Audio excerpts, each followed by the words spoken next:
আমার মাওলা বেশি খুশি হইয়া যায় কোনো বান্দা যদি সুবহানাল্লাহ পড়ে। আমার মাওলা বেশি খুশি হইয়া যায় কোনো বান্দা যদি আলহামদুলিল্লাহ বলে। আলহামদুলিল্লাহ, সুবহানাল্লাহ, লা ইলাহা ইল্লাল্লাহু আল্লাহু আকবার বললে আল্লাহ রব্বুল আলামিন সবচাইতে বেশি খুশি হয়ে যান।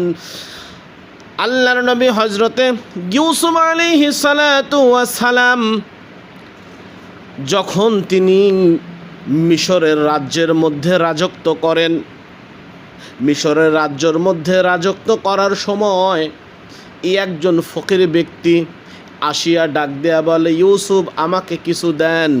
ইউসুফ তাকে দিয়ে দেয়। ফকির ব্যক্তি আবার ঘুরে এসে বলে, ইউসুফ আপনি তো গরিব হিসাবে আমাকে সাহায্য করেছেন, কিন্তু আপনার নিজের থেকে আমাকে আরও কিছু দেন। ইউসুফ ডাক দেয়া বলে, ভাই যদি আমি বেশি বেশি আপনাকেই দিতে থাকি তাহলে অন্যদেরকে আর কেমনে দেব, কি দেব?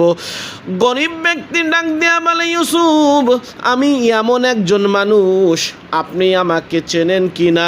যদি আপনি আমাকে চিনতেন গো ইউসুফ নবী, আপনি আমাকে যতবার চাইতাম ততবারই সাহায্য করতেন। ইউসুফ নবী ডাক দেয়া বলে, ভাই আপনার পরিচয় কি?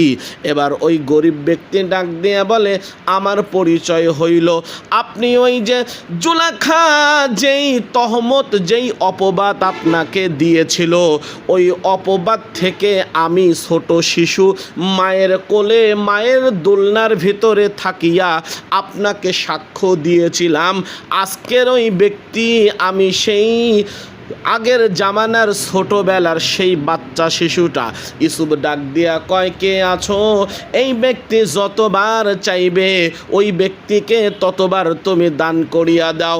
আমার আল্লাহ ডাক দিয়া বলে, ইউসুফ তোমাকে একবার তহমত থেকে বাঁচাইছে, আমি আল্লাহ তাকে ছোটবেলায় জবান খুলে দিয়েছিলাম, যার কারণে খুশি হইয়া তুমি 100বার তাকে সাহায্য করতে রাজি আছো।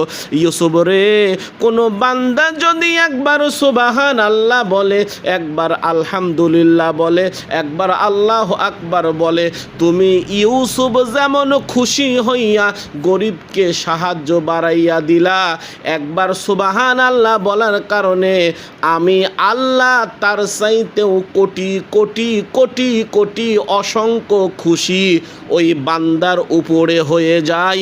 চিৎকার দিয়ে বলুন সুবহানাল্লাহ।